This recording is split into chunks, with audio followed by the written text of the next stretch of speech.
But the fourth type are the people who lead a life of concentration. I mean, a person who is working very hard, say in the office, is a very remarkably successful person, and is this and that and that and that and that, is also very concentrated. Somebody who works very well anywhere with a concentrated mind is concentrated. A housewife who looks after her husband and children is very concentrated. And a husband who looks after his family and his things very in a concentrated way. They know how to paint well, they know how to do things, and their hands are deft and they know everything. But such people can have a very immobile attention, very immobile, like plastic. Or you can call it like rubber. At the most, to improve on it, we can say, like some of the things I have seen which you use for damp proofing. See, you just apply it, after some time it's just parched into it. They just can't get out of it. They just can't. They can't enjoy anything. Unless and until you show them a file, you can't talk to them. You see, if you have to talk to such a person, better take a file before you. And before starting, you put the file before. If it is on the file only, they will see. But if you talk, they said, make a file. Very parched. And they cannot enjoy life. There's no mobility. They cannot be creative. They can be creative only as far as their style is concerned, but not the creative of the joy. So that kind of concentration is there. Concentrated effort people put in. Like there are people who are fanatics. They are very concentrated in their effort, extremely. That's how all these religions have spread, like Christianity, Islam, Hinduism and all that, because they had a concentrated effort of fanaticism. Concentrated effort. If you read the letters of Paul in the Bible, you will see the concentration of it. You go there and you go there and establish a church and do this and what have you done. And very organized, very systematic, absolutely moving like a belt on a machine. And they all the time have that after effects of that movement. Charlie Chaplin has shown in his picture Modern Times. I used to enjoy that very much. That used to tie up a belt, you see, standing for about an hour. And then after some time, when he was released of the job, he used to go on like that. That kind of an attention. That is concentrated means stuck onto something. It's not that. It's not penetrating. Because if your attention doesn't become by concentration subtler and subtler, then it is not that, but it is getting stuck. And the stuck attention is of no use for Sahaja Yoga. Such people, I do not know, will never be saved perhaps. So-called successful. They'll go with all their badges, everything. And God will say, go back, gentlemen, you are not yet been passed through the customs. There is another organization which works much faster, much smarter way, and a very specially efficient thing. So these people will be just stuck people. Now there are fourth type of people which are concentrated. They are intense, deep. They penetrate. Because they are living minds. They are not dead, parched minds. They have living mind. They penetrate. I watch sometimes. I ask some people, what do you think of a particular person? Immediately I know what they talk. If they just talk in a mundane way, he's a fine person, he's a bad person, this thing, that thing, then I know what it is. Very superficial, shallow.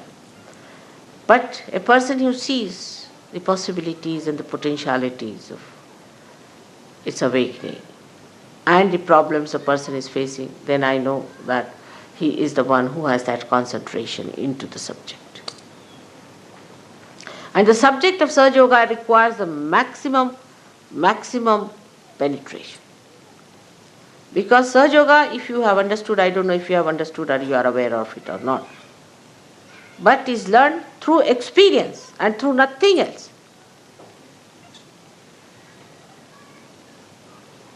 You have to experience and then believe into it. It is not that what I told you is a conditioning on your mind, nothing. You experience it yourself and learn.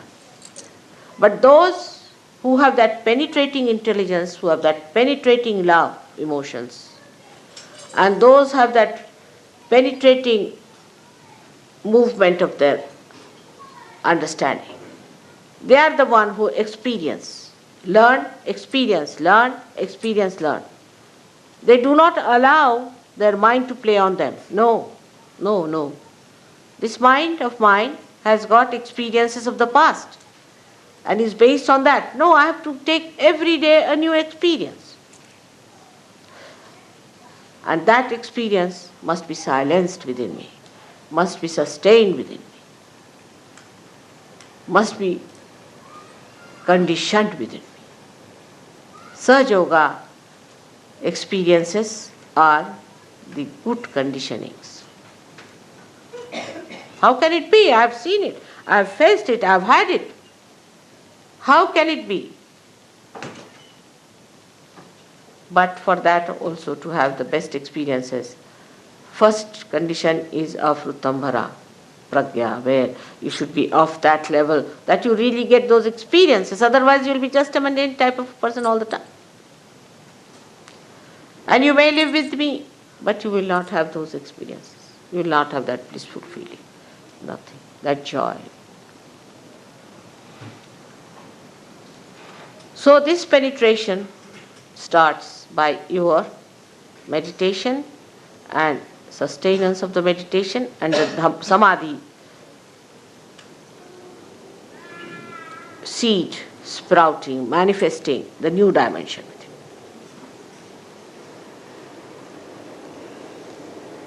This sort of an attention one has to develop by watching the attention, chitta nirvana.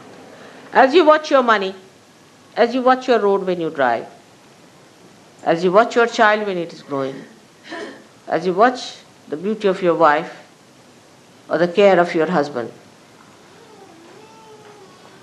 all put together, you watch yourself, your attention. Where is it going? Where is it lagging behind? What is happening to my attention? Such people have no problems. You'll be surprised that such people, when they want to do something, it becomes dynamic. They can work it out. Nobody has any problem. And if there is a problem, which you are facing all the time, and you then know that there's something wrong with you. Something is wrong with the instrument. If you don't have a tin cutter and you start using a knife to cut a tin, it doesn't work out, then you'll say the tin is something wrong with the tin or something wrong with you. No, it's wrong with the instrument, and that instrument has to be correct. When the instrument is all right, after all, with all the powers you have, with all the blessings you have, and the source of power behind it, everything should work out. It should work out. You have had experiences of things working out. You have had experiences of many of miracles happening before your eyes. But still the attention has not settled down with those experiences. Still gatanubhavas, means the old experiences continue. Old identifications continue. Still continue with that. And the filth of that is still on your being. Change everything. Become a fresh new person. You are blooming out as a flower, and then as a tree, and assume your position. Assume your position as the Sahajyogi. So this attention must be brought round. You judge yourself, where is your attention? And what is the point of understanding? What is the measure of understanding? It's very simple. I have to be pleased because I am the attention. If I am pleased, then you have done the job. But I cannot be pleased by mundane things, by any arguments with that, but only by your assent. So you judge yourself on that. Whether you give me a flower or anything, I am only pleased when the essence of that doing has that height, has that special manifestation. You say, I love you very much, Mother. All right to say. But I must see that love that you are saying or doing has that essence. That gives me joy. It's such a mutual thing between us. You can't imagine. I can't live without you and you can't live without me. It's so mutual.